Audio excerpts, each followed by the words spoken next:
Hi, I'm Jennet Ingle, the 5-Minute Reedmaker. If you're watching this on YouTube, please go ahead and click subscribe for me. That way you always know when I drop a new episode, and it's easier for other people to find my channel and to become better reedmakers and happier musicians.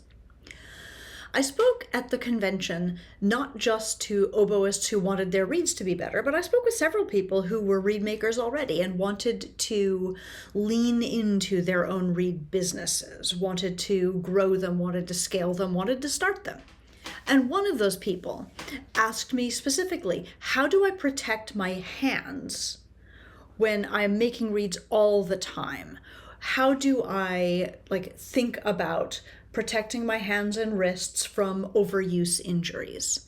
And I thought that was a really interesting question because, frankly, even people who are not professional reed makers turning out hundreds of reeds every month can be prone to overuse injuries, right? I happen to have been pretty lucky that my hands are fine and have been fine and really have not been a big problem for me. But and I am not a doctor and this is not medical advice. But here are some of the ways that I think about protecting my hands when I make reeds, because I do this task for 2 to 2.5 hours most days. And that's a lot of time to be doing tiny rotations of your hands and tiny little cramped gestures on tiny little cramped pieces of cane. I think about this in two primary ways. One is efficiency of motion in the first place. I approach the oboe when I'm performing with a goal of feeling really easy and open and comfortable in my human body. And I talk about that a lot with my students and in my groups. When I'm making reeds, similarly, I don't want tension in my body anywhere that tension does not belong. And if I am going to be scraping on a reed, I do not want to be hunched up. I do not want to be hyper focused on the tiny piece of cane in my hand. And I don't want to be using squinchy little motions and gripping my knife super tightly. None of that is necessary. So my goal is to be comfortable in my human body. Do I lean over? Do I slouch a little? Sure. Yeah, I totally do. But in the same way that if I'm drawing on an easel, I want to use my whole arm, my whole hand to make the gesture instead of trying to be squinchy with my fingertips writing on the blackboard, writing on the whiteboard. I really think about my whole arm rotating when I'm rotating the knife.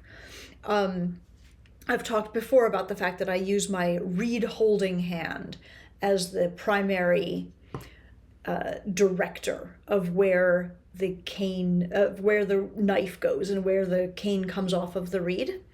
And I'm doing that super intentionally, but without an undue amount of tension. I'm not trying to squish my fingers in or hold on really tightly. So as much as possible, I'm originating the gesture from my big muscles, from my shoulders, from my back, with my full arm, rather than doing micro gestures of arm or wrists only.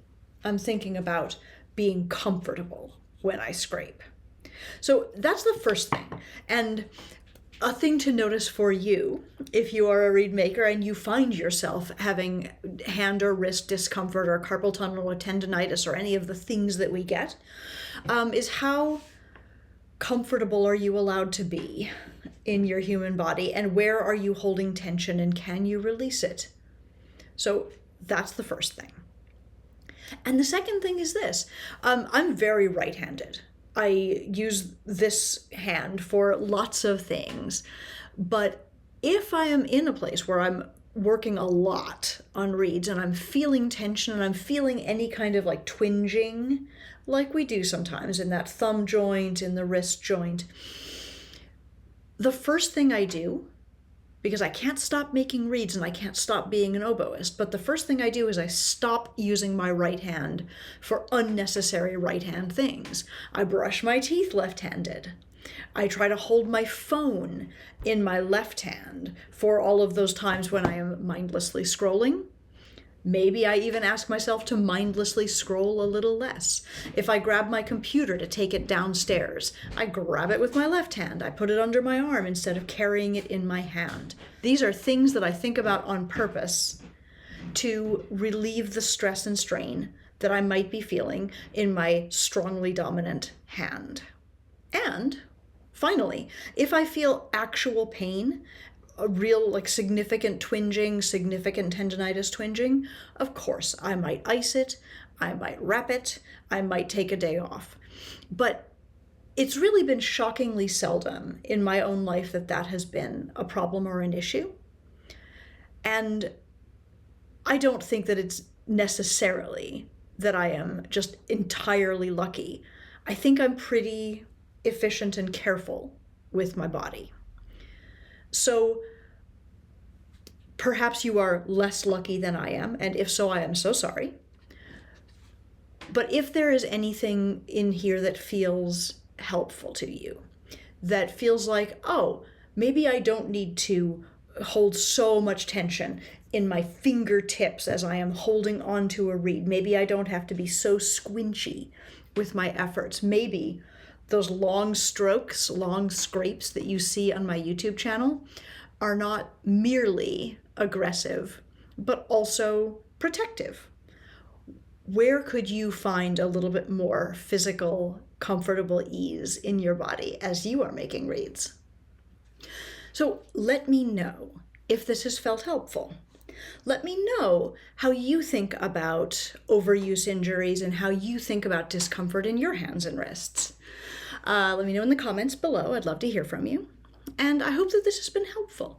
This has been a 5-minute Reedmaker lesson. You can follow these short videos here on YouTube. You can subscribe if you wish. I hope you will.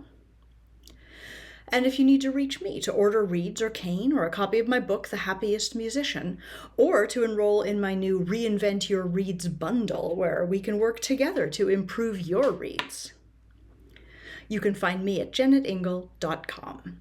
Thank you so much for watching. Have a great day.